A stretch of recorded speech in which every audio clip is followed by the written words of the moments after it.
Thank you everyone for joining us today. We have a pretty action-packed agenda. It's not going to be 3.5, 4 hours long. We're only doing 2 hours today, but we do have a lot to get through. So just to do a review of our agenda, we're going to start with roll call, which we can do that right now. If you are on the advisory council or you're representing someone who is on the advisory council, if you could put your name in the chat. That'll be great. We're also going to be doing a deep dive into the covered materials list. So, or in a, let's say, a proposed covered materials list. So CAA has developed kind of a working list that they've based off of their experience and learnings in other states. They have a proposed list, so we're going to be taking a look at that. I know that MDE is interested in maybe some potential other categories that we've seen in other states that may not necessarily be covered in that list or covered in any list. So just wanted to have a discussion on that as well. And then, as I said in our last meeting, we've been receiving a lot of stakeholder comments and letters to the agency, and in the spirit of transparency, we wanted the advisory council to deliberate on those comments. So I've attached them to this invite as well. These will also be on our website afterwards, and I don't think we're going to be able to get through all of them today, so we can use the next meeting to do that. And so just to be aware that that's what we're going to be talking about at our next meeting as well. And then we'll end with public comment. I actually do want to give an update on our regulation development. So for the last 3 meetings, the big topics or agenda items for those meetings were what needs to be clarified in regulation. We've started to take some of that information and started drafting regulations. As you saw in CAA's time frame, I think it was maybe 1 or 2 meetings. We have a pretty tight time frame on when they need at least the covered materials list. And July 1st, 2026 is a pretty crucial date where producers need to register by brand by covered materials. So the list is going to be very important. So all of this conversation is really going to help inform those regulations. And just in the interest of time, we may have to do 2 rounds of regulation development because I don't think we can design the whole regulatory framework by July 1st, 2026, considering the steps that we need to take in statute to develop regulations and regulation. So this first round is going to be very focused on the covered materials list. We'll get a little bit more into exemptions and definitions because that's going to be important for the producers when they register. But there's not going to be much more outside of that. And then 2026, 2027, we can start to work on regulations for the whole program itself, because the plan is going to be submitted to us in 2028. So just wanted to give folks an update on that, but we do have a pretty expedited time frame for getting that covered materials list out. So without further ado, I'm going to turn it over to Peter to talk about a proposed, and I should note that this isn't the agency's list. This is a proposed list from CAA, and I'll turn it over to them. Thanks, Bradley. And I want to be clear on our side.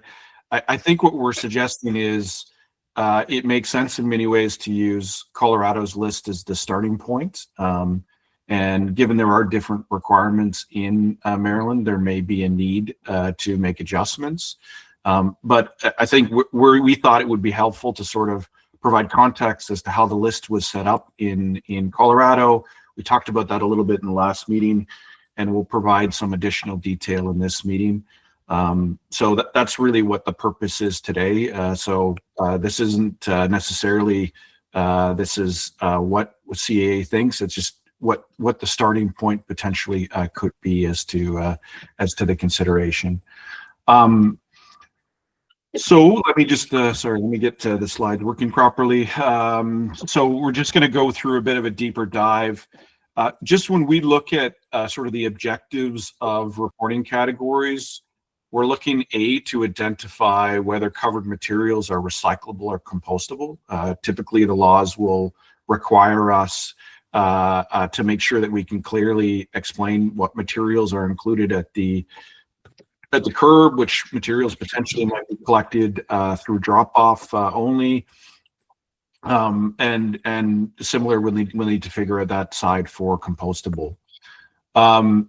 We'll use these to the categories as well to, again, identify that service level and convenience for covered entities. We use those reporting categories to establish fees based on the costs or revenues, because there will be revenues associated with the sale of some of these materials, with collecting and processing those materials.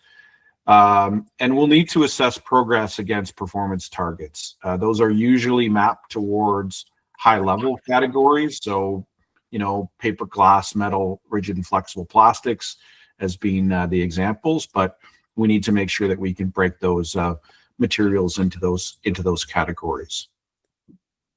Lots of considerations. We're certainly learning a lot as we start to implement in numerous other states.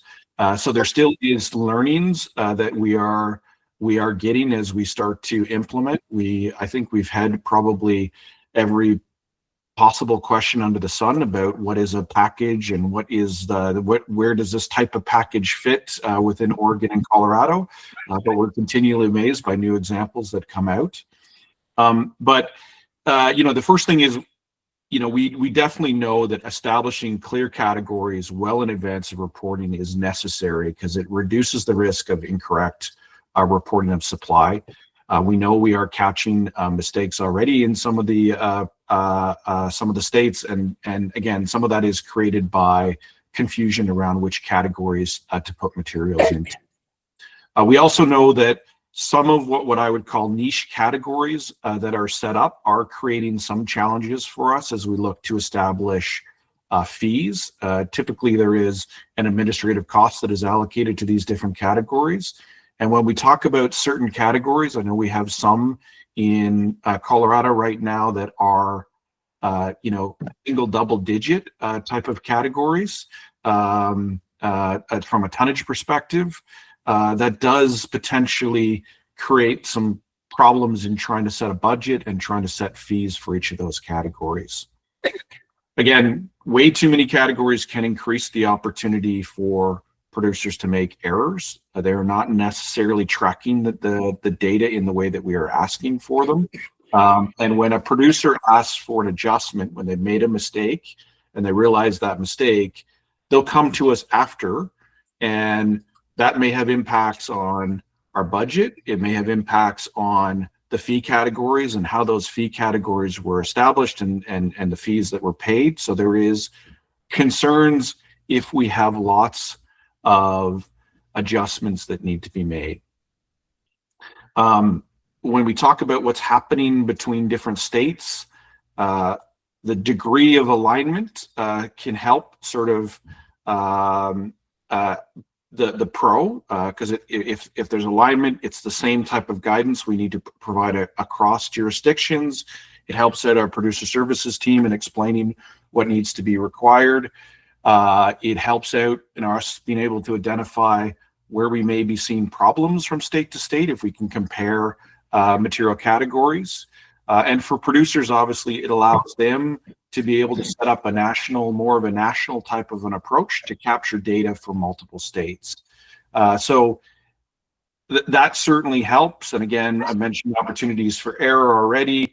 And again, ability to provide oversight and identify errors and underreporting does help when there's more of a consistent approach. There is also, and I think we will see this, there is an ability to revisit the reporting categories on a regular basis. And we are seeing with our guidance that we are updating our guidance on a regular basis when there's needs to be changes in some of those states where we might see, you know, this definition could do with a bit of extra information, more examples, some tweaks. So we are seeing that we need to make those changes to the guidance as we start implementing. So again, I'm going to go through sort of these reporting categories that I went through at our last meeting in a little bit more detail. You know, please feel free to stop me at any point. I'm happy to take questions as we go through. And I've tried to present things in a way that allows us to get through the slides in a reasonable pace. If I went through every single description of every category, it would certainly take us a fair amount of time. So if we look at a material class, we've got paper products that we're using in multiple states. The Maryland definition of paper products, I think we've spoken to this before, appears to encompass more than other states. So it seems to be more than just printed and unprinted paper.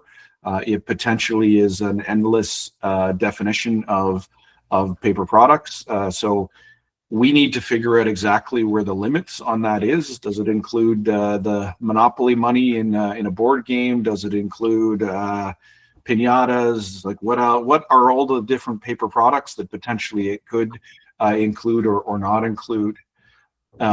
So again, we need to figure out what that potential area is. In Colorado, we have a category for newspapers. They do have a small exemption in Colorado, similar to Maryland, that does exempt publications that have news and current events in them. But we have a category for newspapers. We have a category for newsprint. So that would include things like inserts and flyers that would be delivered to your door or in your mailbox. These two categories potentially will need some adjustments. So I know that there is these materials, some of these materials at least are caught under the State Recycling Trust Fund. And so there may be a need to either remove these categories or adjust these categories slightly based on that State Recycling Trust Fund. We have a category as well for magazines, catalogs, and directories in Colorado that is meant to cover bound periodicals, coated glossy, non-glossy. And again, that would be everything from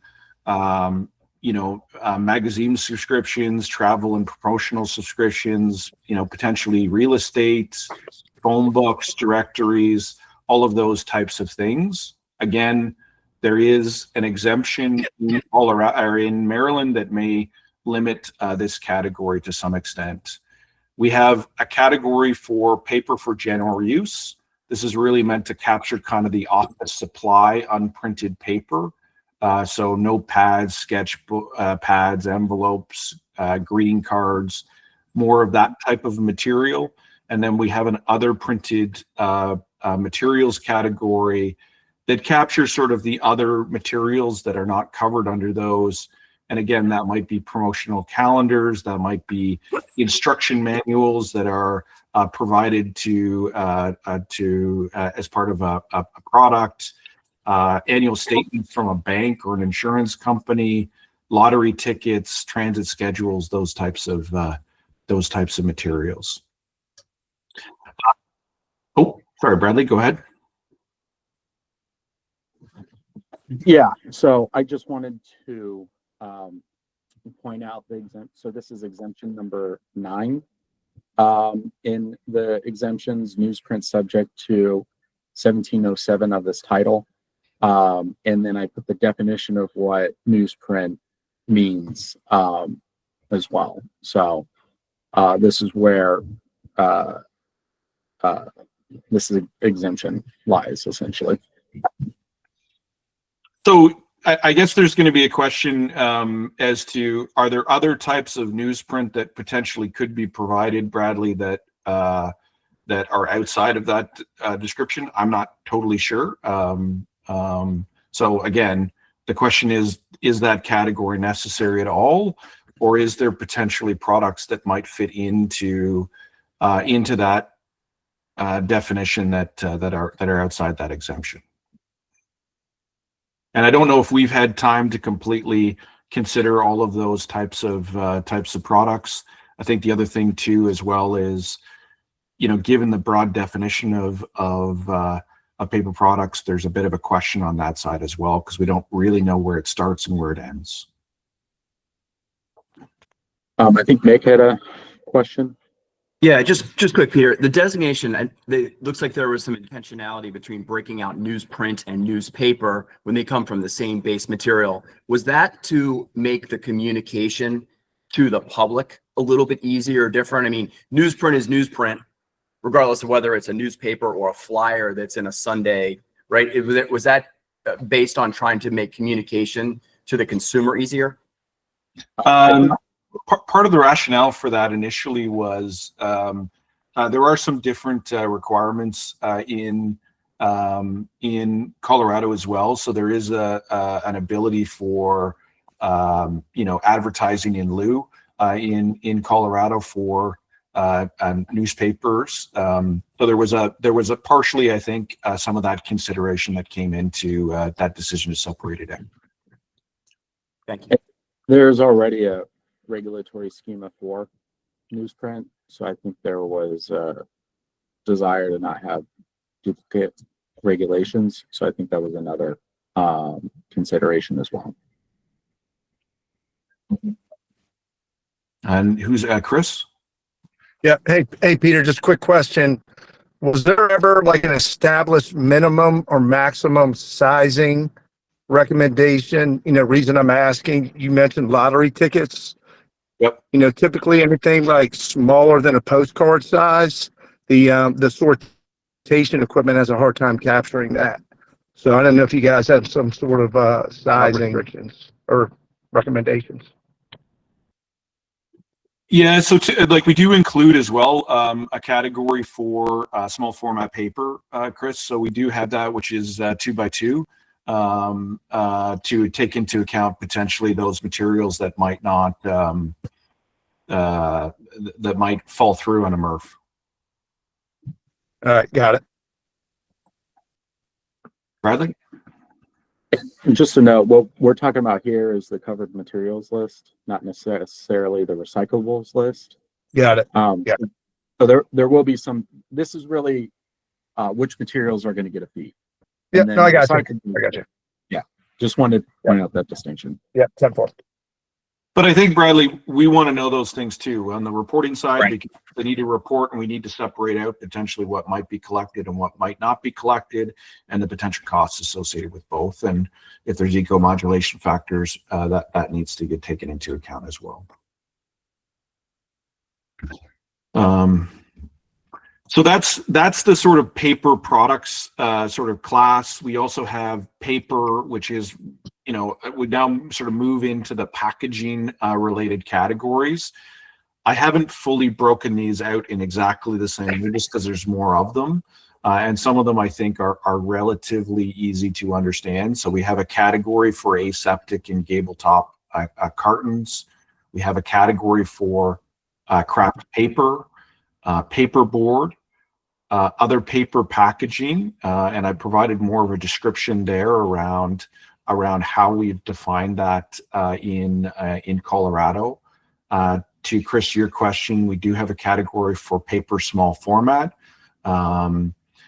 corrugated cardboard, wax cardboard.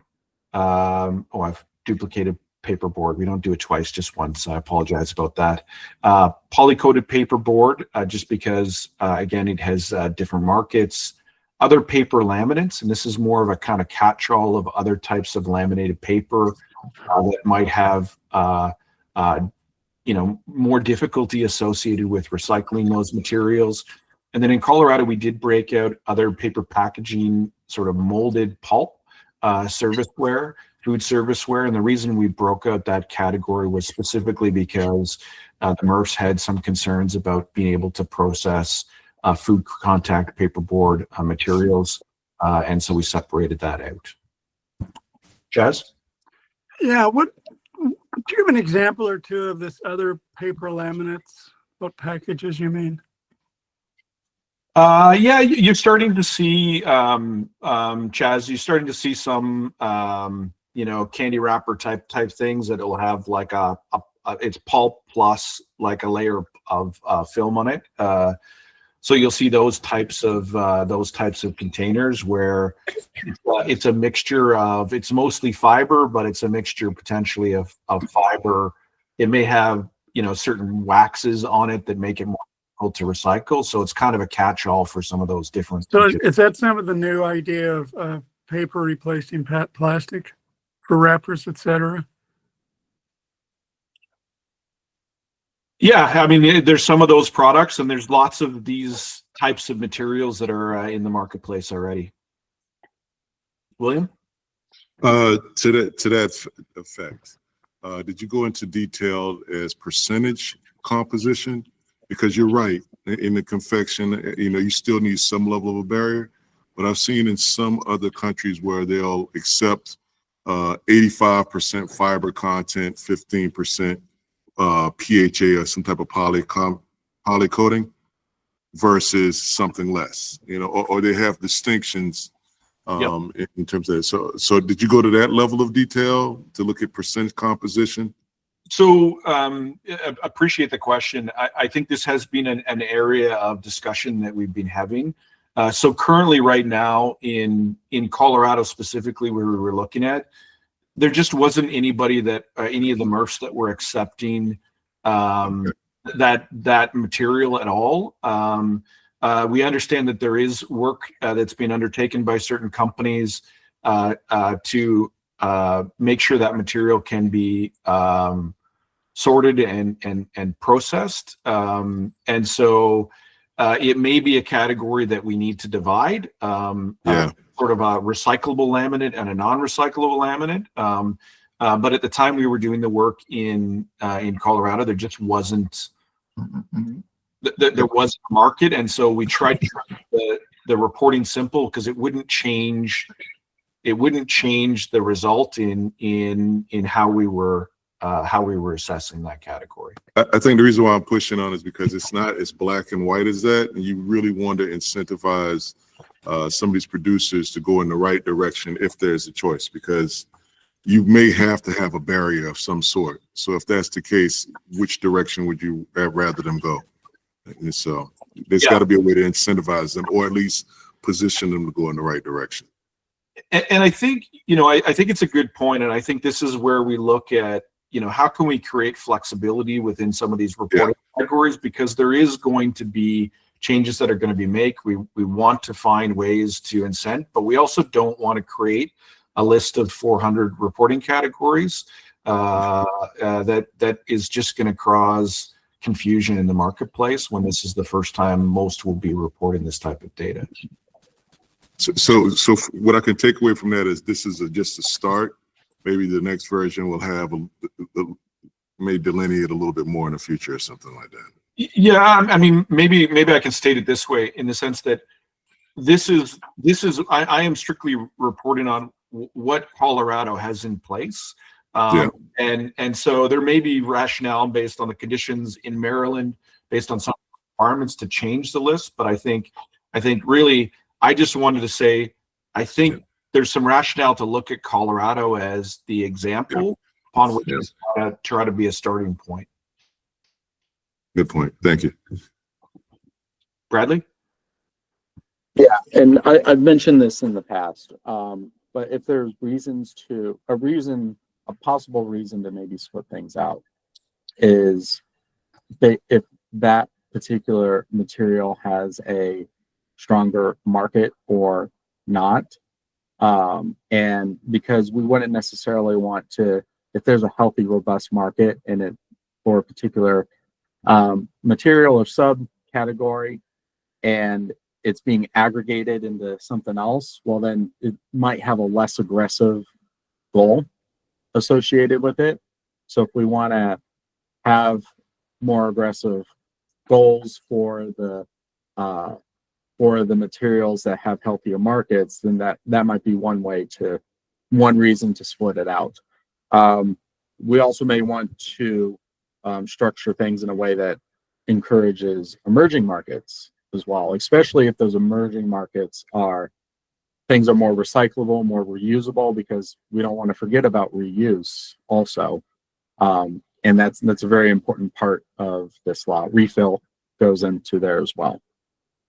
Yeah, I my only caution is to say, trying to achieve perfection in the first year and trying to separate out very finitely categories could lead to other issues as well. And so,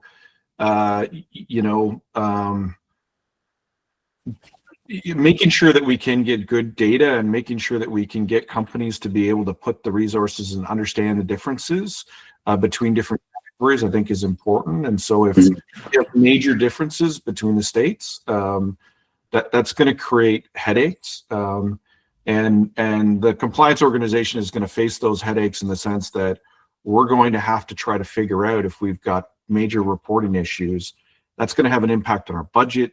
That's going to have an impact on the fees that are set. There's lots of potentially unintended consequences that can occur. Yeah, and understand on that. I do want to know other states, and this is do focus on toxics as well. That's not specifically in this law, but we do have a ban on food packaging that has intentionally added PFAS. That was a part of the George Walter Taylor Act. There's some bounds around that as well. And then we also do have a ban on polystyrene food service products as well. And some of the other states don't necessarily have that. So we just need to think about how those two other laws maybe integrate with this, because we wouldn't necessarily want to say that you can have start charging someone for polystyrene food service products when they can't sell it in the state in the first place. So take the point, Bradley, but I guess to me, the pro is acting as a compliance organization for the rules set in this law, not for the state and other requirements that might be set. My concern is always when regulations, when legislation, when you try to do too many things all in one place, you often do all of those things badly. So my concern is trying to put too much requirement into this is potentially leads to poor results. So, Mick? Yeah, Peter, I wanted to add a comment to that too. I would be cautious about putting in too much rigidity in the first year, because we're already starting to see a massive response from manufacturers as it relates to EPR and material science changes, especially coming from Europe. There's a huge influx of product from Europe, for example, curbside recyclable papers that are heat sealable by using potato starch technology, just one example. But I think there's going to be a pretty significant response from manufacturers now that we're starting to quantify some of this. And I think there might be some new categories that we don't even know about yet that we could exclude or be hustling to keep up with if we don't give it a little bit of time to materialize. Thanks, Mick. Rick? Yeah, and apologies for not being on camera at the moment. I just want to say, in response to what Peter said, you also have to understand that we are responsible for implementing this law and the George Walter Taylor Act and the polystyrene ban. So we will have to work through this. How we work through that, how it takes shape is up for huge discussion. But it is something that we will have to conform all the laws somehow in our implementation, because we don't have a choice. No, and totally fair comment to make. I think you know, we've dealt with this a little bit in Oregon already, because I think they have, you know, specific requirements around polystyrene. I think as we started to dig into it, though, there is some polystyrene that's been allowed. You know, it's not allowed to be used, I think, in by food service organizations, but potentially it can be provided Yeah. on the shelf. So, No, that's fair. And our law is complicated too, because say, for instance, eggs, you can't sell eggs in polystyrene containers unless they're Maryland eggs and produced and sold in the state. Then you can do that. So yeah, it's complicated. That was my only point, is we're just going to have to talk through all this. yeah, totally. Okay, I will keep moving. So glass and ceramics. Just a consideration on the glass and ceramic side, there may be a need for us, given the fact that reusables are included in Maryland, to expand the ceramics category out to include other non-recyclable glass. I've used the example of a crystal bottle. Not that I've ever purchased anything within a crystal bottle, but certainly we know that there are examples that will come out where a high-end alcohol may be sold in a crystal bottle, and you'll see those types of examples where deposit return systems have to deal with them, and they create a separate category for those materials. So there might be things like crystal or non lime sodium glass or lime soda glass that may be sort of non-recyclable. They've got a higher melting point, and as a result need to get captured in a separate category.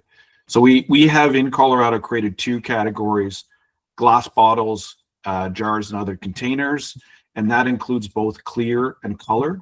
And the rationale that we provided in those, including both, is there is some difference in, or there can be some difference in the marketability. Typically, these materials are running through a MRF. They've got to go to a beneficiation facility to be separated out into colored and clear.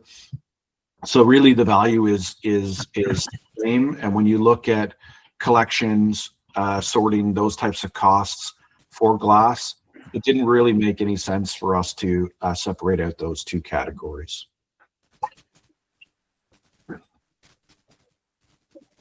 And hopefully I didn't get anything wrong there, Scott. So I don't see your hand up. So metal. Oh, sorry, Sarah, go ahead. Yeah, I just had a quick question about glass. I noticed that for many of the other material categories, there is a small format category and there is not one for glass. And I was just wondering if that's because glass typically tends to get broken up in the process, and so a lot of it is already fitting into that category. Yes, if you could provide some clarity there. Yeah. So so the size of glass is the one area that we have not separated out small format. And the reason we haven't separated out small format is because when this stuff goes in a truck or a dumpster, it's typically breaking anyway. So it doesn't really matter the size of the actual glass bottle. And so we haven't broken it out for that specific reason. I know it is included. I think the only state that's got small format is California. What? Thank you. I'll just add that the first machine at most MRFs is a glass breaker. If it hasn't already broken in the truck, the MRF is breaking it on purpose to send it down. It's all the other small format stuff that ends up in the residual stream that follows with the glass. So the glass is made purposely small in the collection recovery site, unless it's being collected separately. And we need it down to 3/8 of an inch. So, you know. Okay. So metal, and again, there may be a need for us to include in Maryland some different metal categories, because there are potentially other formats that could be used. have copper, you could have silver, brass. I'm assuming you potentially could have something that's gold out there. So there are potentially other categories. All of these will be very small. So there may be a need for us to consider trying to put them into one category. And I very doubt many of them will end up at a MRF. Chris can tell me I'm wrong on that side, but I'm assuming none of it's really going to come back. Yeah, not too much. A little bit here and there, but not too much. So aluminum containers, we've got a separate category for them. That would include, cans, boxes, tins, that type of thing that are made of aluminum. You might get obviously beverage, pet food cans, sardines, that type of thing that's going to get caught in that category. Aluminum foil and molded containers. I think that fairly much speaks for itself. You're going to have, aluminum wrap that's put onto a product. You're potentially going to have, I don't know, a lasagna that's going to be in an aluminum container. You might have a tea light that's in an aluminum container as well. Aluminum aerosol containers. So aerosols will have potentially different ways that they are collected. They also have some different challenges in the recycling process. So we've created a separate category for those. That would be things like air freshener, deodorant, hairspray, cooking oil, that type of stuff. Similarly, we've created for steel aerosol cans, steel containers. We do have an aluminum category that's meant to be a bit of a catch-all for other forms. And that could be stuff like strapping, clips, that type of stuff that are just more different materials might have more difficulty in collecting that material at a MRF. We've done the same for steel. We have steel other formats. We have a category for metal small format. So again, that's meant to capture those types of smaller elements that would be more difficult at a MRF to separate out. And then in Colorado, we have a category for pressurized cylinders that's meant to capture non-refillable pressurized cylinders. Again, different categories. So we've ensured to make sure we're separating out the difference between aerosols and pressurized cylinders. There is a question in this category. Is if again the difference in Maryland and having refillables included. So potentially, if you had this category, that would include things other than propane tanks. So you could have, I don't know, CO2. You could have lots of different other types of cylinders captured in that category. There is a question on this one, which is why it's in red, that there is an exemption under OSHA that could be provided for packaging that cannot be waste reduced, reused, recycled, or compostable as determined by the department. So unclear exactly how that would work, but a question then as to whether we're going to need this specific category or not. Bradley? Yeah, I put that specific exemption. It's exemption number 11. There's a related exemption, which is number 8 in the law, which I put in the chat as well. I do want to point out that in the first, or in 11, it's regulated under OSHA. It's a 2-part test. So that's the first part of the test. The second part means that it prevents the packaging from being waste reduced, made reusable, recyclable, or compostable as determined by the department. So it needs to meet both of those. And if you can, let's say, send after this material has been is at the end of its useful life, and you can cut it up and send it to scrap, well, then it is recyclable. So even though when it was a product that was regulated by OSHA, at the end of its life, it can still be recycled. The question is, does that meet the 2-part test? It certainly meets the 1-part test, but maybe not the 2-part test. So those are some things that we're going to be looking at as well. And then with number 8, packaging that is used to contain liquefied petroleum gas and designed to be refilled. There is like little propane, like for camping, and I won't mention the brand name, that's not designed to be refilled. So, but there are products out there that are designed to be refilled, and that might meet this exemption as well. Yeah, so we'll need to know this obviously as it comes down to, are people reporting on scuba tanks and all that kind of stuff, right? So we'll need to understand sort of what that might mean and what it might apply to, and whether we need a reporting category for it. Just moving to rigid plastic categories, and again, I haven't provided the full definitions under each of these, otherwise it would have been like 40 slides. But we've created categories for the predominant formats, and again, issues potentially around the processing and markets related to those materials. So for PET, we've separated out bottles, jugs, and jars, clear and pigmented. We have another category for other rigid containers, cups, lids, plates, trays, tubs. Again, we've done clear and pigmented. And then we've got a catch-all for sort of other rigid types of items to capture all of the other potential formats that PET might have. We've done the same thing for HDPE. We have included some of the larger format materials that we might see, pails and buckets. We have a separate category for tubs. We have separated a category out for nursery containers, HDPE nursery containers, squeeze tubes, and then other rigid items. So we've separated those out in Colorado for obviously reasons that there are use-based issues with nursery containers, because they'll often include soil in them, which makes them more difficult to recycle. This does, however, create a pretty small category. I would say to you, there's not a lot of tonnage of nursery containers that are sold. So it does create one of those smaller types of categories.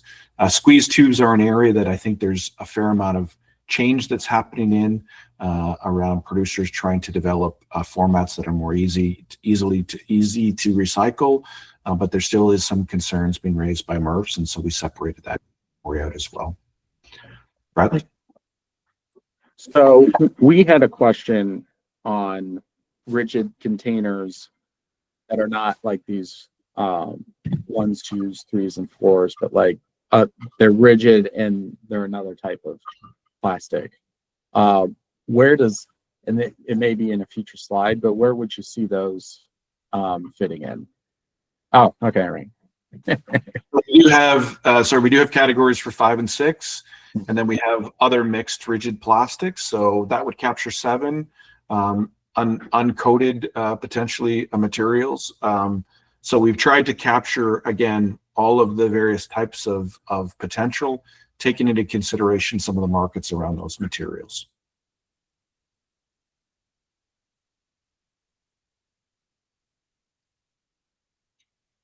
Okay. Oh, sorry. William? No, just a thumbs up for the categorization. Okay. For flexibles, we have separated out specifically HDPE and LDPE. Those tend to be the most collected flexible materials from a market's perspective. So we've separated out those categories. We have created a separate category for polypropylene film as well, because those materials as well do have some markets and are collected in some circumstances. And then we have created a sort of catch-all for all the other materials. So that's everything from PET to PVC, film to mixed resins, and other combinations. So that category is meant to capture everything else. This was a conversation in Colorado. I think there was some question to say, do we separate out every type of resin packaging as we have done for rigid? And I think the point was really that while that data may be interesting to look at, it doesn't really serve a function because none of those other materials are collected. None of those materials are marketed in any large type of ways. So the idea was to simply create this category for all of those materials to be reported in. It could be one we could look at in future years if if those materials do start to break out and somebody is using or more ways to recycle PET film, then we could potentially look to do that. But the idea was put them all into one category because right now the markets and the collection are not there, and so keep them included in one category. Jazz? Oh, you're on mute. Are those still packages that would pay fees? Correct. Yep. Okay, thanks. Yep. So all of those materials, if they're not collected, and again, like in Colorado, for example, they will also have disincentives because they're not collected on the minimum recyclables list. So they will have they will be eco-modulated as well because of that.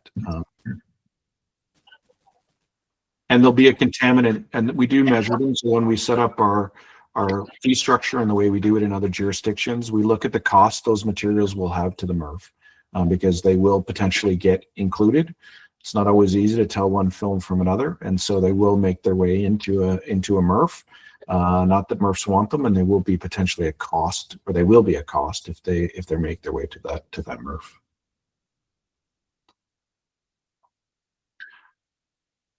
Michael.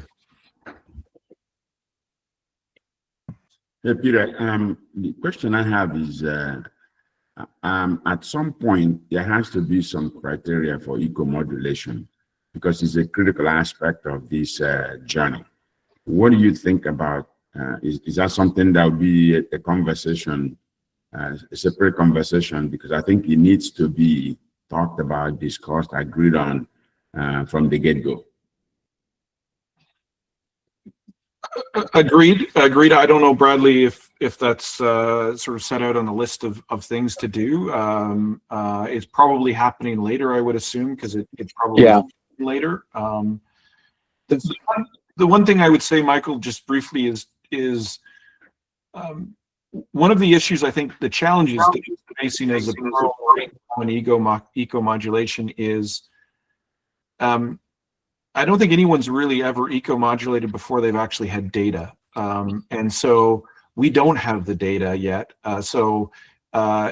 Setting, impacts around different materials, like the program budget's still going to be the program budget. So we have to fund the thing. And so if we're providing incentive for one and a disincentive for something else, we still have to make sure we've got the funds to pay for the program. So all of the changes, all of the eco-modulation we do is going to need to still ensure that the budget still balances. And there are lots of opportunities, I think, in eco-modulation to potentially create unintended consequences.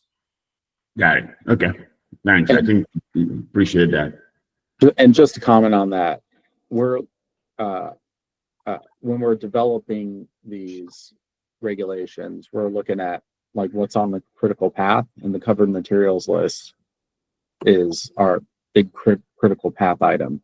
Eco-modulation is more in the plan, which is in 2028. That doesn't necessarily mean that we can't put in things that we intend to eco-modulate, like PCR. I think that's going to create the demand that isn't necessarily there for some markets, I would say. And so that, but it might not necessarily have a number attached to it or how much a fee is reduced.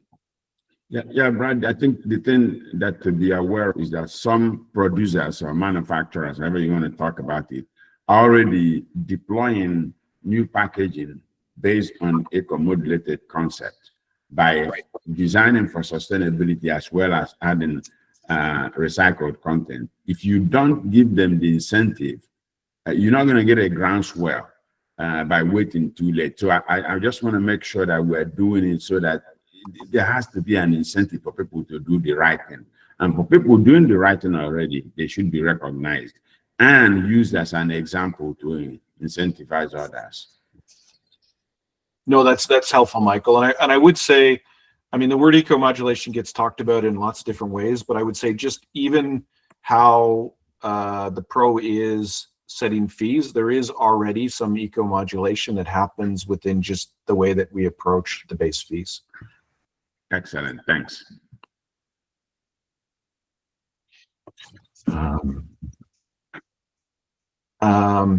So we have created another category as well in Colorado for other plastic. And this is meant to deal with, oh, sorry, William, go ahead. Oh, you're on mute, sorry. I jumped ahead a little bit earlier. I'll let you finish the hazardous part, and then I'll have my comment. Sorry.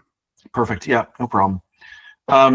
So on other plastics, we have created an other, which is meant to deal with actually both rigid and flexible, rather than creating separate categories. So we've created this to deal with, in Colorado, they do include potentially hazardous or special products. So again, that's things that potentially have a danger or warning, caution, flammable, poison, that type of classification on them. Those materials will impact, markets potentially, which materials can be provided to. So we've created a category for this. This fits very much into the earlier comments I made about OSHA.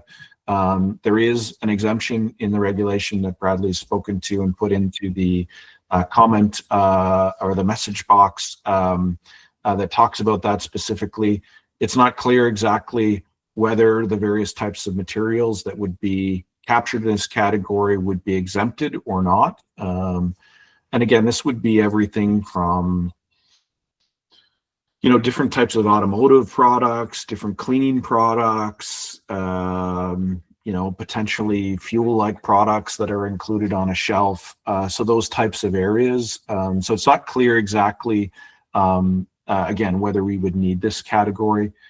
And then we've created in a separate category for small format plastics. And again, this is to the size of the material, and include things potentially like closures and things like that that are on a bottle or a container. And maybe I'll go with William first because I think he had his hand up earlier, and then over to Bradley.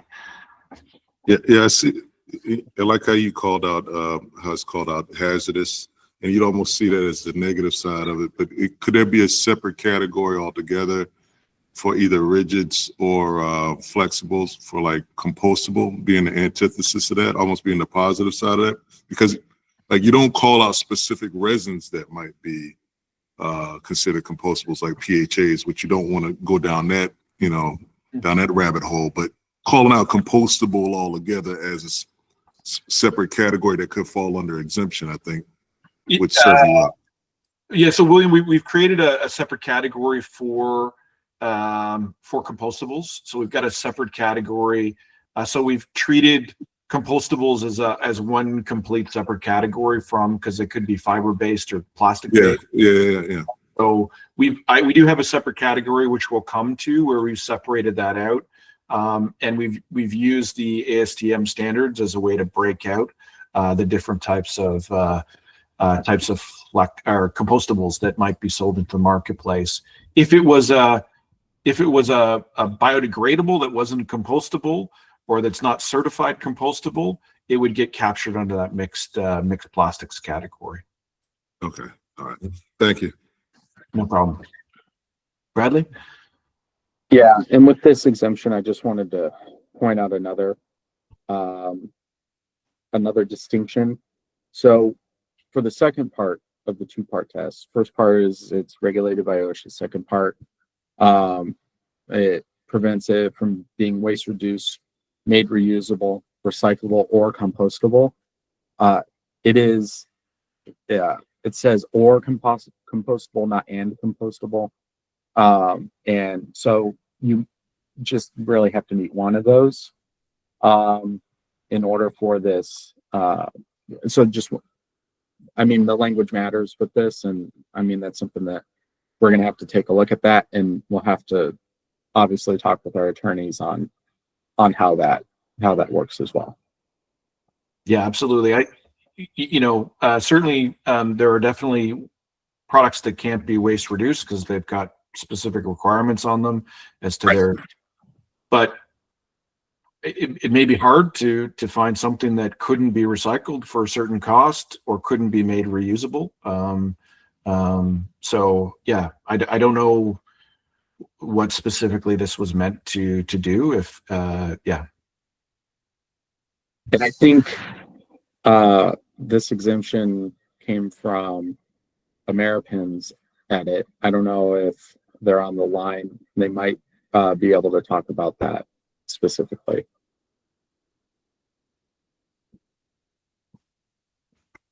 They may not want to be on the hot seat exactly yet, but we can I'll ask next meeting too. So Yeah. I think we pulled this truly from Minnesota, so it would be language consistent with that. and so do you know why it was put into Minnesota's? I'd have to go back and look at that record, but it was just truly ported from those definitions. So yeah, Eddie, I think this may be in California as well too, but I may be mistaken on that, but pretty sure it's the same in California as well. exactly. Yeah. So it's common enough language. We didn't have an advocacy reason for it. But obviously, there are some challenges in this area for residue, et cetera.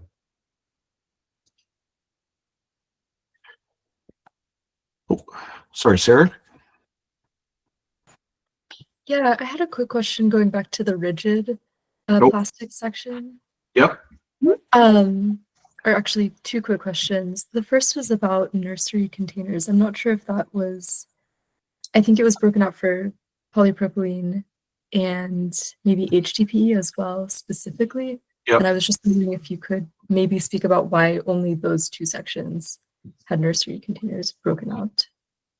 So I think those were two seen as the predominant formats that were in the marketplace. I don't know if Scott remembers any more than that, but I think those were seen as the predominant applications. I guess potentially you could add them to every single category. The problem again is, like, I think already even in HDPE and I mean, we're going through the verification process in Colorado. They're already significantly small categories. So you're creating again just tiny categories that if there's a large sway in the numbers or a small sway in the numbers, that creates a potentially large impact. So Bradley. Just on the nursery pots and trays, we do also have an exemption for long-term storage as well. Packaging that's used for long-term storage. So, and I'm not saying this is how it's going to flush out, but maybe the first pot that you get it's intended to be transplanted, so it's not long-term, but like the more fancy pots that you might get, like that may also be the product as well. So that's something that we would take a look at as well. Okay. Yeah. Yeah. I guess we need to think about what. Yeah, I'm trying to think about a plant that would stay in a pot for 5 years because I think that's the sort of time period. Yeah. That creates some guidance issues for us that yeah, we can maybe discuss. Scott? Pete, I struggled when we talked about it in Colorado to understand the intense focus on the nursery plants. To me, they don't, I mean, there's organics contamination issues, there's fertilizer stuff that may get stuck to the, if there's already a plant in it. If we're talking about empty ones, that's different, and a lot of it's black plastic, some of it's green or clay colored or, something like that, but it's pigmented resin that may have organics contamination, I thought it had more to do with the compostable and the Clinton. Clinton is the organics person on the Colorado board. I thought it had more to do with Clinton's world than anything else. But I could have been wrong. I never quite understood I think it's effort to include it. I'm pretty sure that it was more about the fact that pots will often have dirt associated with them, so MRFs don't want the dirt, which always ends up remains in. But again, you get into a bit of this type of thing is like, do you have a separate rate for peanut butter? Because you can never quite get all the peanut butter out of the jar, right? So anyway, guys? Yeah, I can't help but wonder after this discussion, do y'all have a separate list of things that are just a royal pain to deal with? They're little nits, they're little problems. We've talked about the OSHA stuff. We've talked about these nursery pots and trays. We talked about small paper. Do you have a list of those? You certainly have an informal one, but I'm just wondering if you have something a little more formal. I think we're thinking through these things right now. We've been through Oregon. We're now going through Colorado and verification of reporting. And I think we're starting to see what are the impacts of creating some of these categories. So I think we're learning and we're looking at potentially, coming to more of a, this would be an ideal list type of thing, but we're not there yet. And so I think we're just sort of providing, as we walk through this today, it's more just to say, here's what went into Colorado. But there's a big concern, I think, that we have as an organization, as well as I think we're hearing from our producers, which is the complication of, 8 different lists or 8 different material lists for every state that you can't map against each other is creating significant administrative burden and cost for those companies. That may be inevitable in a federal system. We in Canada have come to more of a kumbaya moment, so maybe I figure you can do it in the US as well. Well, we have or think we have a constitution. Sarah? Yeah, I just had one more question about the rigid section. I noticed in Oregon that they broke out lids specifically, and I was just wondering, I see that that's not something that was done in Colorado. I was just wondering why that was different. Yeah, and I'll try my best because my memory is fading as I get older. But I think that had to do with the fact that in the way that Oregon was collecting and managing materials, and they wanted those materials to be collected at drop-offs, and so there was a separate category that was set up for that. I think, generally, I think most people are going to put their margarine container into a bin, and they'll put the lid on the container. They're going to put both of the things in the container. So I don't think we saw that as being a helpful addition in separating those two materials out. Okay, thank you.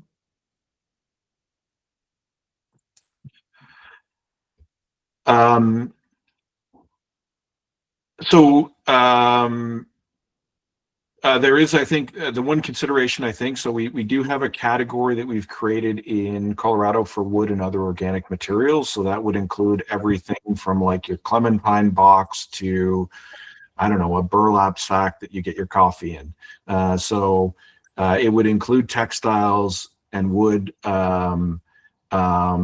All of those materials right now we've lumped in together because none of them are managed in the current system. They're all a contaminant at a MRF.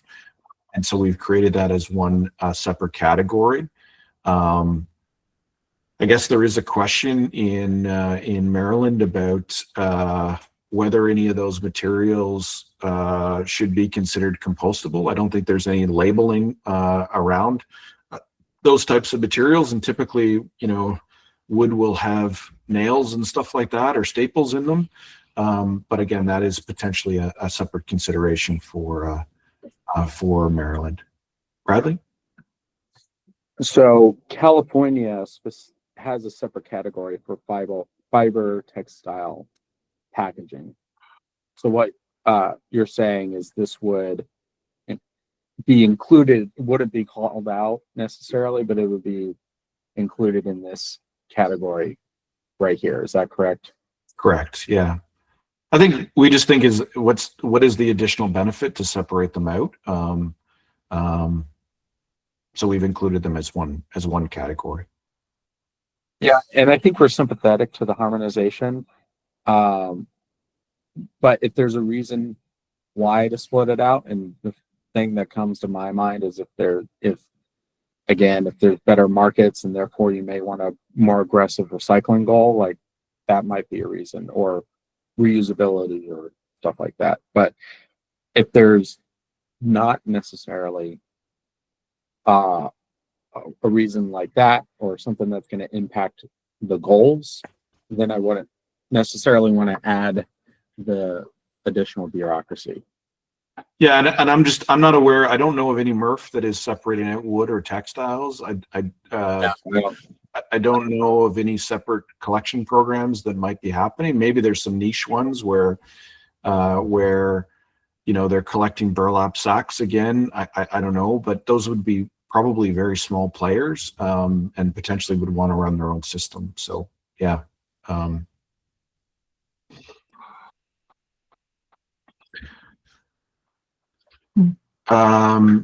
So as William, you had mentioned earlier, we do have a separate certified compostable category. So they would need to be certified to the different ASTM standards. So, one for paper, flexible plastic and polymer coated substrates, and rigid plastic. So we, the way we've set it up in Colorado, basically you need to be certified and marketed as compostable. So if you are marketed as compostable, you need to report into this category. So we are forcing, because some products may say they're recyclable and compostable. And, I think generally MRFs don't want compostable materials in them. So I think we are trying to ensure that producers are reporting to one category. And so we're therefore trying to create a clear rule that you would report into the compostable category. But even though the MRFs don't want them, we still want to incentivize people to go in that direction. Totally. I guess I was meaning, William, in the sense of like, if you're marketed as both recyclable and compostable, I think we're trying to create a clear delineation that it's one. It can't be either or. So I think what we're saying basically is, the line is, if you're marketed as compostable, even if you say you're recyclable, you report into the compostable category.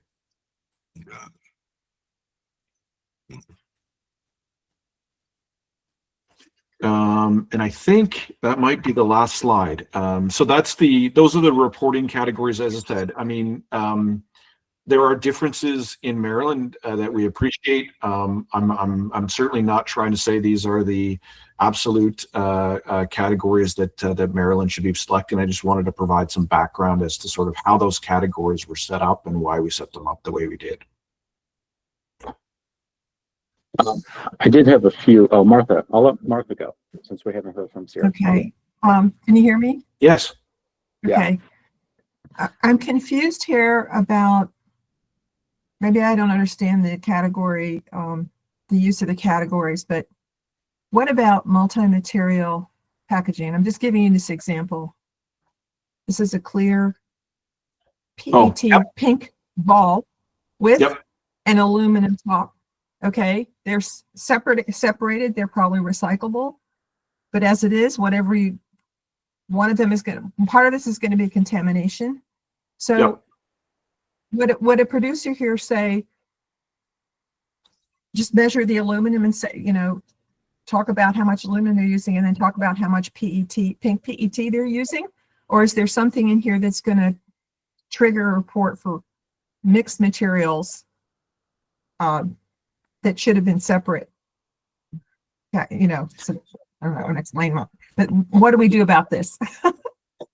So how's that reported here? In that example, it doesn't look like the materials are separable in any way, shape, or form. They're stuck together.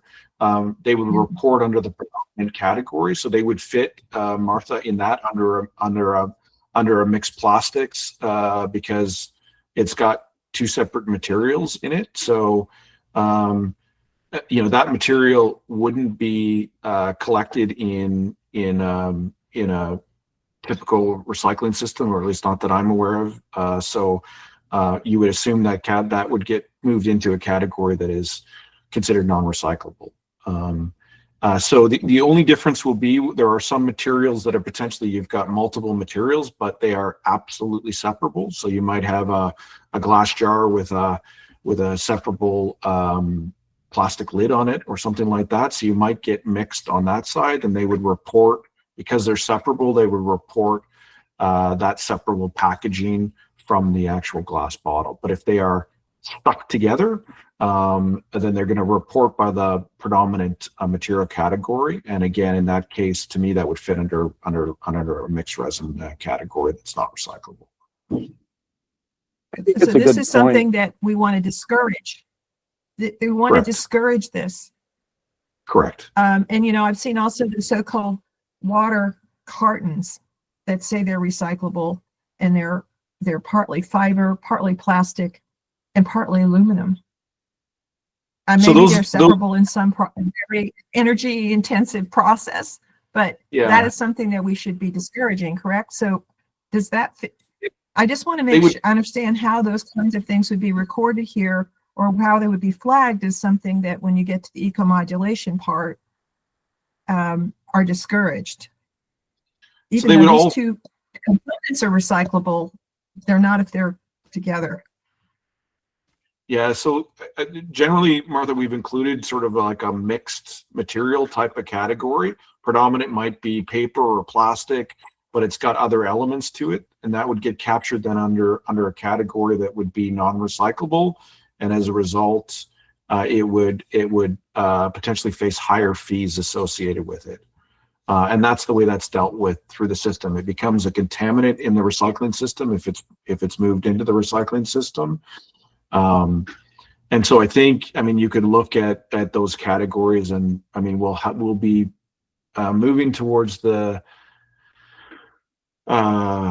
fees in Colorado shortly. We're just in the midst of verifying, but I think you'll see scale differences, and then on top of that, there'll be ecomodulation in Colorado that'll be applied on top of that, that would provide additional malices to materials that are not on the minimum recyclables list, which would include a product like that. Okay, thank you.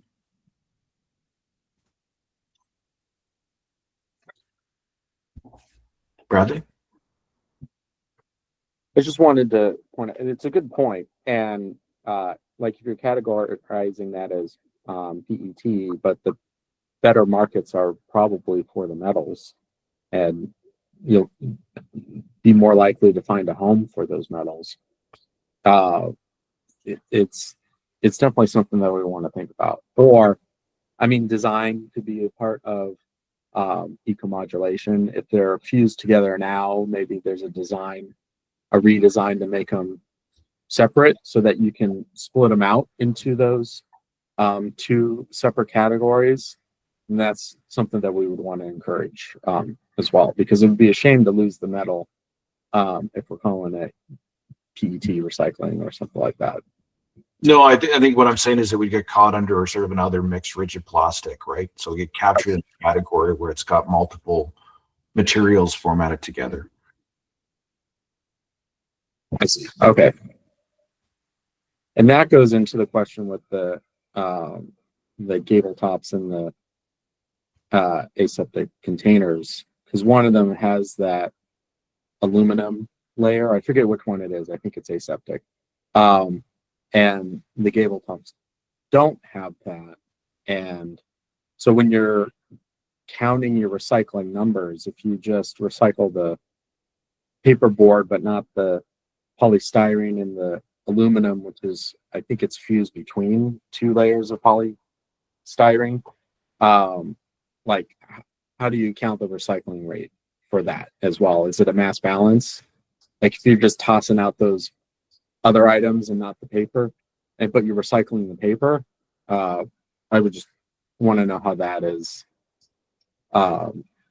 counted for the goals. Because if you're throwing out the foil and you're throwing out the polystyrene, but you're recycling the paper, I wouldn't necessarily want to count the whole thing as being recycled from a tonnage basis.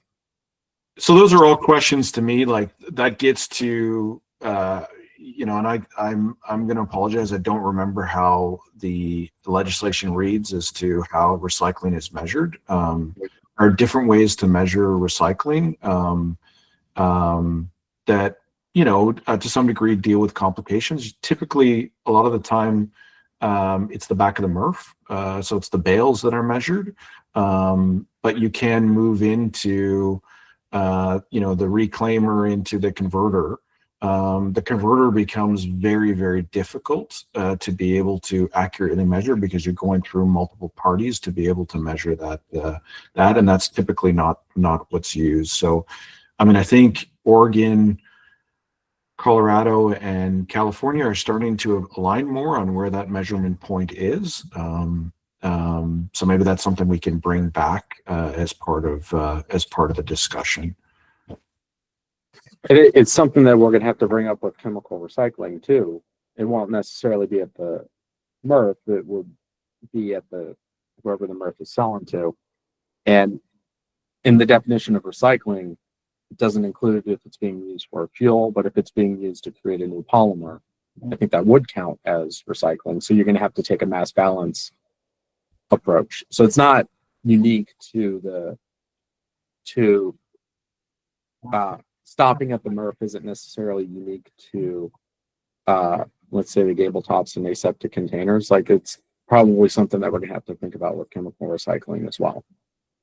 Yeah, I mean, I think there's lots of things to think about when it comes to plastics, paper. I mean, there's lots of potentially considerations on these things. It's a pretty massive topic unto itself that I think people have spent, you know, lots and lots and lots and lots of time on. So we can certainly address that one, but it's a big topic, right? I mean, you know, I'll let Scott speak. I know Michael wants to speak as well, but like, you know, how you measure glass versus how you measure metals are going to be potentially different.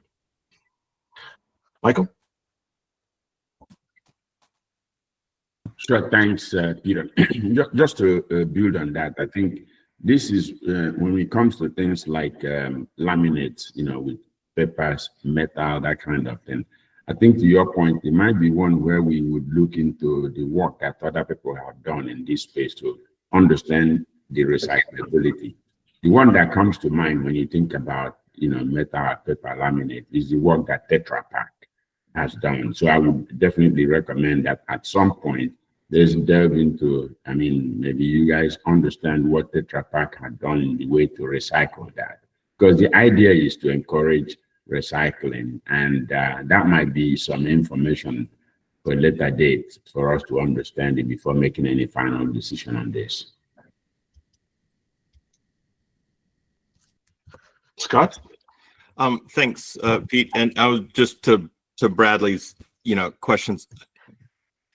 The issue, as Pete said, that opens up it's a big set of discussion points, and to help the advisory board and MDE think about it, I'm just gonna a lot of those things are more in the responsible end market category or in the ecomodulation category and things like that. But at first, establishing a list of product categories so that the brands can report is important, really, to the regs. The regs are going to help shape what you think of informing the definition of recycling, because the legislation is not very super specific on that. So if you want to address mixed material, you probably want to set some sort of percentage. You know, if you have a 50-50 thing, you know, then, but let's material list first. You know, how does the reg define those? And then, but some of the stuff that, you know, relates to responsible end markets and the disposition of the material, once it comes out. So it's a thorny issue that has stuck Oregon and Colorado and is in the middle of a lot of the California discussions as well. Shoshana?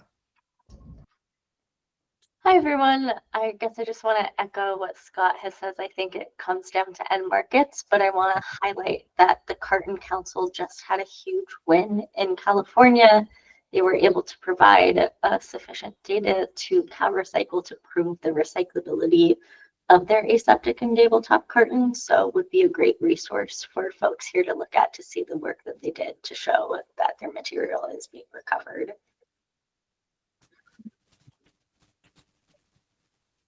That's it for now. Thanks. Bradley, does that, I take the point. I just don't know if for the reporting categories, I think Scott's probably right. I don't know if that, we need to get into that quite at this point. Yeah, I think it's going to be more important for the goals. If you're bucketing it in a mixed, whatever it is, I think that's fine, but it's definitely going to make a difference for the goals, and you wouldn't necessarily want to be overinflating your recycling rate if, let's say, less than half is actually being recycled. And then Martha, I saw that you put in the chat the definition of recycling in SB901 excludes chemical recycling. And if it's used for combustion and incineration, I think it would. I think it's a little bit less clear if you're making new polymers from the chemical recycling process, and polymers that are then going back into the plastic markets. Chaz? Yeah, I don't see how the definition excludes the creation of polymers that are being used. The creation of polymers that are being reused in packaging is recycling. I think the law is fairly specific. Now, I do want to But note then there that is the reality that chemical recycling actually has to work and be economically viable. I do want to note that chemical recycling does tend to be a little bit more energy intensive, and we are also going to have greenhouse gas goals. So,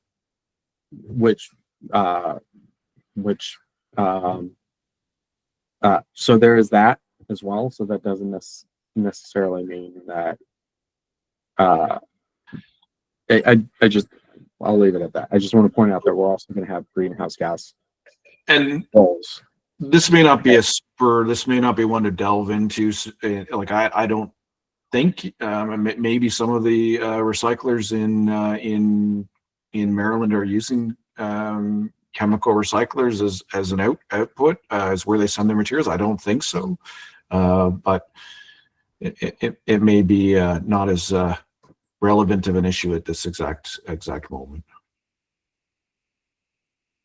And Martha, you mentioned that it uses combustion. Are you talking about pyrolysis or methanolysis, or because pyrolysis is in a low oxygen environment and combustion is in a high oxygen environment? This is probably not the place to have this detailed discussion of the process, but in the course of opposing the issuance of the air permit, WR Grace for its pilot experiment in Howard County, we have expert testimony that the final aspect of pyrolysis is combustion, and that therefore it's a form of incineration. But I think that's a little bit off topic maybe. But I did have a question about a comment made earlier about toxics. Brad, you said that toxics weren't in this very beginning of the hour, the toxics weren't in the bill. But if you look at the statement of legislative intent, reducing the toxicity of packaging is one of this legislative intents. So I think there needs to be some reporting somewhere in the bill on toxicity in regulation, if it's possible. Yeah, and can you remind me what page that's on again? It's the same. It's the section. I have it in front of me. It's the section on legislative intent, and I think it's around page 22 or 21, around there. Oh, yeah. It also talks about reduction of plastic packaging as being part of legislative intent. I was intending to write a note to you, but I've done a comparison of the statement of legislative intent and all the different reporting requirements for the plans and the annual reports. And there's some of those things in there that are not actually being reported on. I can send that to you over the weekend. Yeah. So you're talking about B14, reducing the toxicity of packaging. So there's definitely a nexus. I would agree on that. And we already have 2 laws that address some of that. So specifically with the George Walter Taylor Act, and maybe the polystyrene ban a little bit less so, but I think that's more specific to polystyrene. But yeah, that's something that we would have to take into consideration as well. Thank you.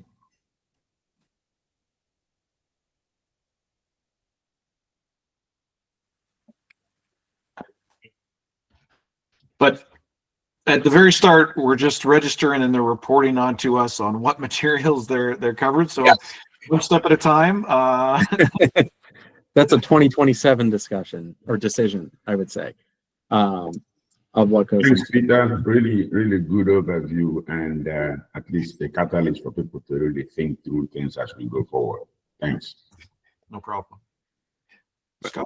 Bradley, please call Wolf in Colorado at CDPHE before you get into the schedule and a chemical recycling accounting thing. It'll be really great for the state harmonization work that PSI is doing, and avoid a whole month worth of advisory board discussions. So sorry.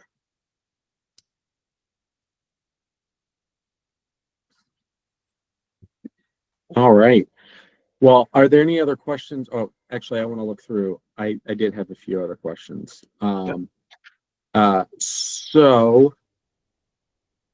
it's very similar to the fiber textile packaging question I had. There's also like plastic fiber, nylon, polyester. Where would those, California calls those out specifically. And I didn't necessarily see it called out. I think I saw it in one of the subcategories, but not as its own line. Where would the plastic fiber textiles be looped in?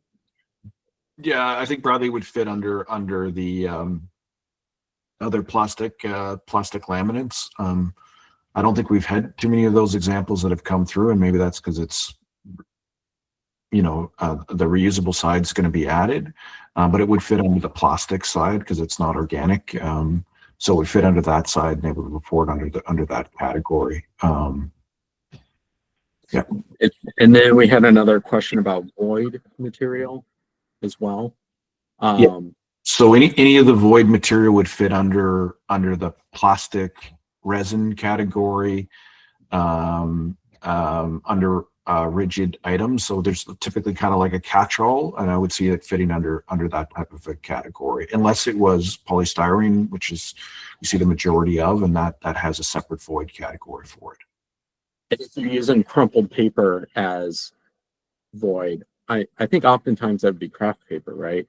Would it be under the craft paper or some other paper category? Yeah, it would be under or if it was small format, it could be shredded paper. So that would fit under the small paper side if it was like a shredded paper that was added to it. So it just depends a little bit. And some of these examples are always difficult, right? Because there's always some kind of a nuance with, oh, it's got multiple materials, or, so it's difficult to give exact without seeing the exact piece. So there's been a lot of work that we've been doing with producers on that side as they provide examples to us to help them to figure out what categories those go into.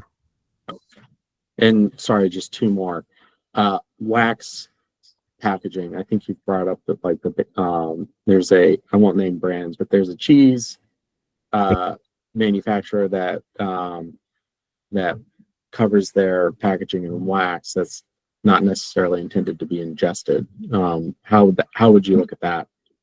Yeah, so typically we would look at whether it's a plastic based or not, or organic based wax, and we would assign it to those specific categories. And typically the rule we've had is if it's an edible package, then it would not be included. And again, you'll get those types of things where potentially, I don't know, you can get like a water thing that's like a or a seaweed type of thing that you just pop in your mouth for runners and stuff like that, or a wax on a cheese that you actually digest. So we've tried to create some separation there and work with the state departments to come up with some consistency on that side.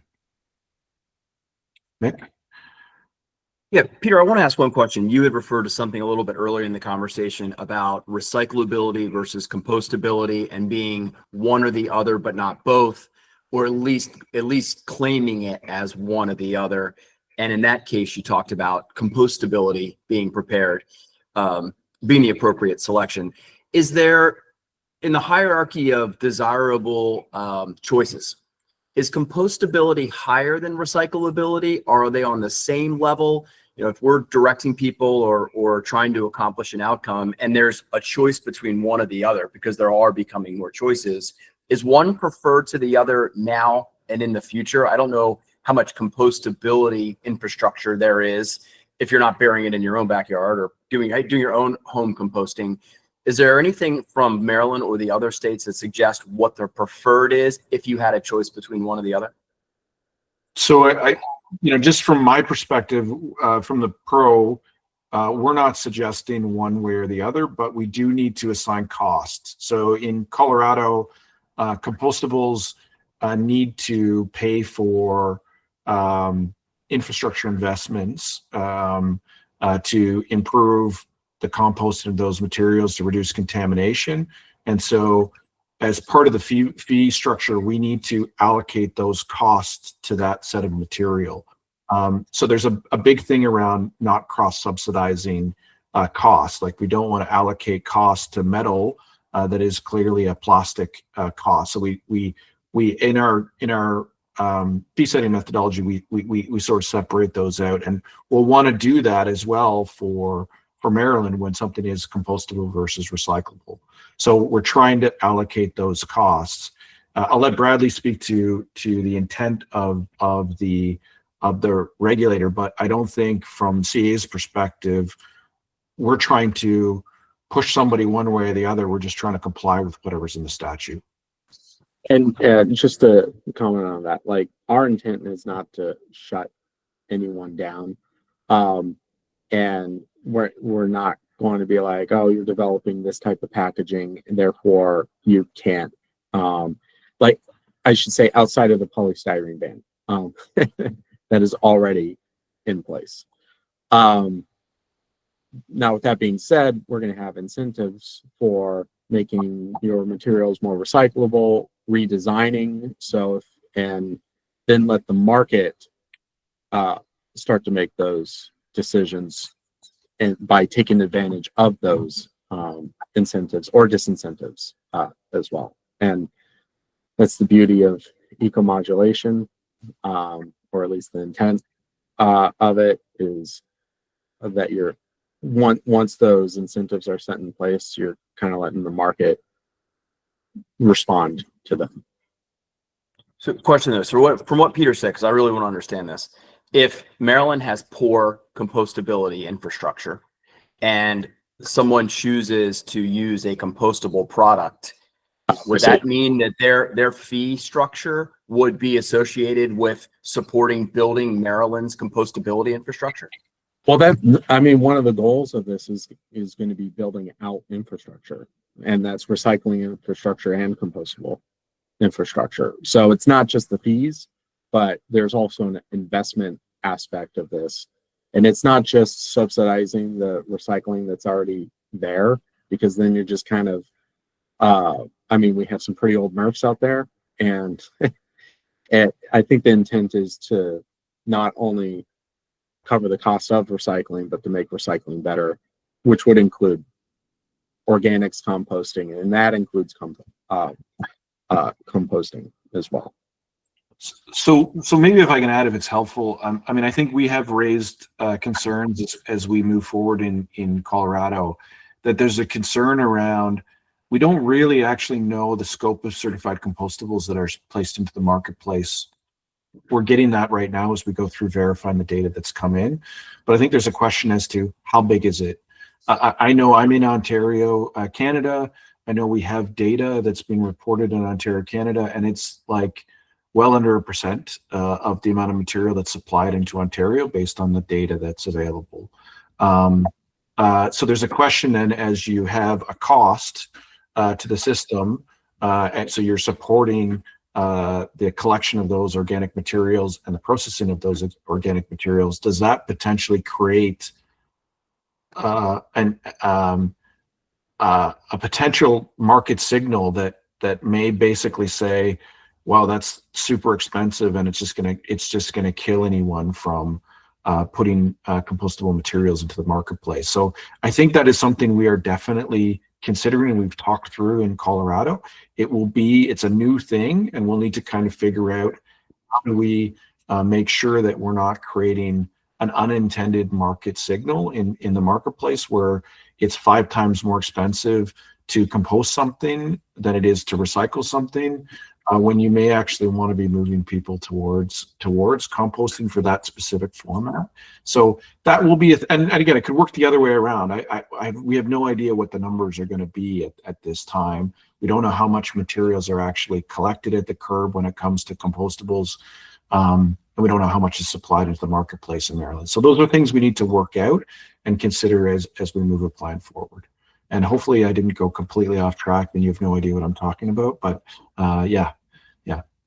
No, I do. And I think that, Brad's comment was what raised my ears, was the idea that things would stay in their own lane. I thought the goal would be to actually take some of the dollars for people that were acting somewhat irresponsibly with their choices to fund more attractive technologies or things like compostability. Because what he said sounded like, oh, if you're in the compostable lane and we don't have the infrastructure, then the fee structure will be driving those people building out the infrastructure for compostability versus sharing those dollars around and putting them towards more attractive technologies than others. So I just want to make sure I understood that. So like all of these things I think need to get worked out as part of the program plan. I think there are concerns too of like, I've said this already on reuse, we don't exactly know what what reuse activities the pro is going to be paying for when it comes to reuse activities. We don't want to be in a situation where potentially the cost to collect, I don't know, stray oxygen cylinders that end up or stray, I don't know, crates that end up at a MRF, the cost to then pull those back into the reuse sector are actually increasing substantially the cost for those reuse producers. So those are things like, some of this is really not being done in North America in any way, shape, or form. Compostables haven't, and neither have reusables. So we're going to need to work these things out as we develop the program plan and get feedback as we start to develop those pieces. Yeah, I liked your comment about being intentional about signaling to the market incorrectly. So that was great. That was a great comment. I think totally in line. Chaz? Yeah, this whole 2 hours has been fascinating discussion on where we want to go, but it seems the reality is we're still dealing with theory. The theory of how policy should work, the theory of how EPR should work. I know it's been in Europe for a while. Do we have concrete results out of Europe in terms of packaging changes, impact on recycling markets, use of recycled content, et cetera, that can be used as a guideline or an aid? Yeah, I mean, I think there's lots of studies out there, Chaz, that have been done, whether they give you exactly what you're looking for. I mean, you got to take into account when we look at EPR policies, we're talking about jurisdictions that have different landfill rates. They have different historic context in how things are set up. They may have deposit systems. They may not have deposit systems. They might have, they may be close to certain types of markets that make certain activities, happen at a greater level. So there's lots of factors that come into place when you assess policies. And again, I think when we talk about compostables and we talk about reusables as part of EPR programs, these are relatively new things that are happening. And so, we're going to learn as we start moving some of these things forward. Well, it would be good to get some of those studies distributed to everybody. Yeah, I know of different studies. I mean, I'm sure the other parts of the team can provide studies, but again, I always, when I look at these comparisons, are we actually comparing apples to apples when we look at these things, whether it's a positive or a negative type of report that's out there on this side? Just the mix comment. So how the recycling infrastructure or schema is set up in Maryland is the counties really get to make a lot of the decisions on how recycling is implemented in the state of Maryland. It would be inappropriate for the state to say, hey, you need to come in and do this in this way right here because we think it's better. We leave that up to the counties. Now, if the counties aren't meeting their recycling goals, and the metaphor is very similar for like the ecomodulation goals and the goals that are going to be in EPR, we set the goals, and if folks aren't meeting those goals, then we'll ask them to reassess and show us and submit a plan, show us how you're going to meet those goals. But it's if we started telling the counties what to do inside the counties in terms of recycling infrastructure, I'm sure we'd be hearing from Mako pretty quickly on that. And that's been pretty long-standing precedent in the state of Maryland. But we can choose the goals, and we'll ultimately be approving the goals, and then we'll let the market adjust to that.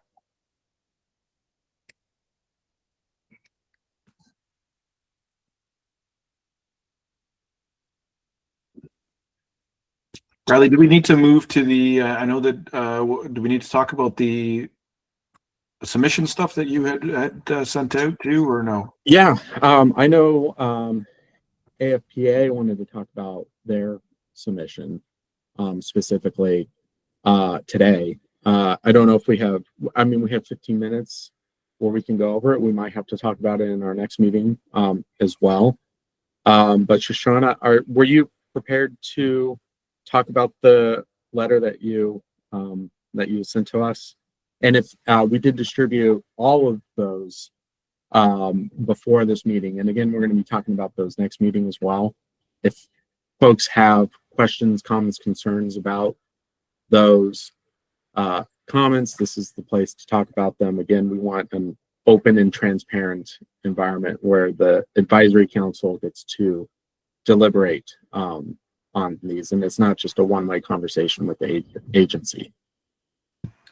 Bradley, I think it's important to get the public comment on this thing, especially with what Peter has done too. Maybe it'd be a good idea to pick that up and next call, because I think we'd be remiss if we don't give the public opportunity to comment on this, because this is really what this is intended.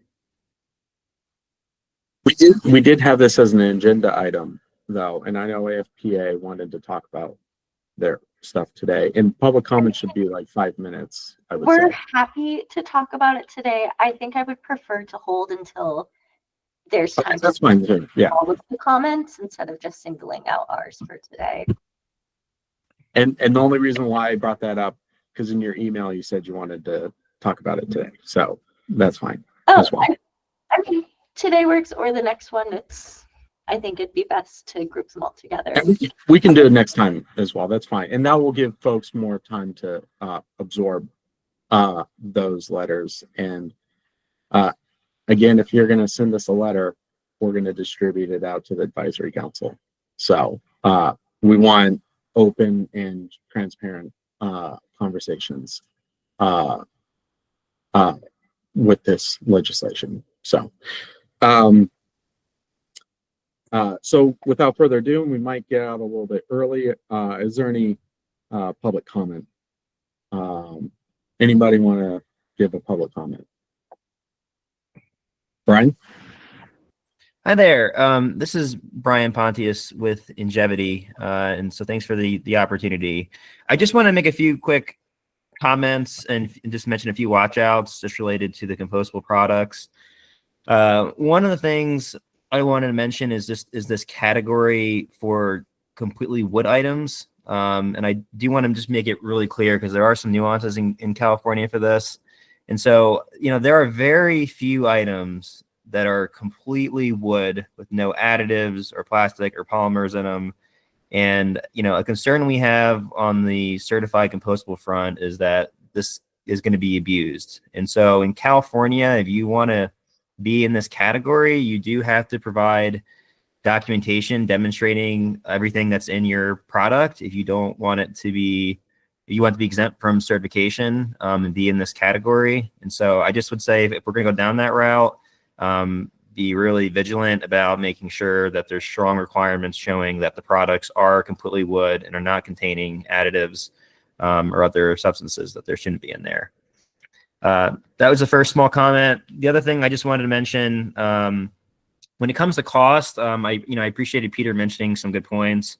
I think one of the things to keep in mind is that, the way we have envisioned it is that it's, the cost is based on the amount of compostable products, being sent to the composter, right? And so theoretically, for the areas where there's already collection for food service items, the compostable products would pay an extra fee to be a part of that. They wouldn't be subsidizing the entire system on their own. And I also think I don't know if it's the department or the PRO or maybe both, combination of both of you, do have some wiggle room based off ecomodulation and in meeting the performance rates to have some effect on the cost that compostable products are paying and where the money from that's coming into the system is flowing. And I would just say, as we kind of get closer to the program plan and the regulations, that we look at those options to make sure that we're using all the levers to make sure that to Peter's point, compostable products aren't on the wrong footing when clearly this law was meant to encourage their use. And finally, I would just go ahead, Bradley. Yep. So the implementation of this, I think, is intentionally long. 4 or 5 years might not seem long, but it's not going to be a tomorrow kind of thing. So there is time, and you may even be able to build in phasing into the program plan as well, depending on what the topic is. And then that plan gets updated every 5 years. So it's rates aren't coming, or fees aren't coming tomorrow. Goals aren't going to be effective tomorrow. They're many years out before those are going to be effective. Now, with that being said, it might be time to start thinking about where you want to invest and whatnot. Knowing that we're going to want to have reasonable yet aggressive goals for anything that we're doing in this group. And maybe I'll just ask one quick follow-up just to Brian. Sorry, Brian, in your comment, were you asking for one of the certified compostable categories to be altered, or just that we don't include a wood category that differentiates between treated and untreated? I think I'm just saying my suggestion is just to proceed with caution with that category and just making sure there's some level of proof. So, and then my last final comment would just be as a reminder, BPI is the Association for Compostable Products, and there might be at some point a good opportunity for them to come here and see if they can prevent some talking points and some of their views as well. All right, Peter. Peter Beerbaum, One World Resource. Just wanted to make sure everyone's aware. Maine recently evaluated their list against Colorado's list. So strongly support the idea of harmonizing where feasible. And they looked at Colorado too as a starting point. Circular action lines, obviously very aware of it, very much the resource, helping producers look at the differences between state, but Maine went through the exercise on their own too. Thank you. Thanks, Peter. Yeah, we've gone through their list and we've provided comments back to them. There are definitely, Maine obviously includes reusables as well, so there's some potential need for some additional categories. Yeah, but we have sent comments back in that, and I mean, glass is a good example where, you know, you've got other potential formats, heat resistant glasses, crystal, that type of stuff. That so that is helping us to learn as we go forward in creating. And some of that is sort of some of the feedback I've provided as part of today's presentation.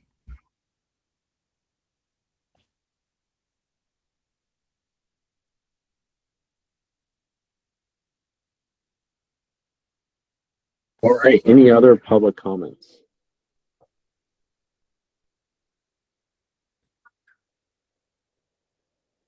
Okay. With that being said, we could probably get out a little bit early, which I don't know if that has ever happened with this group.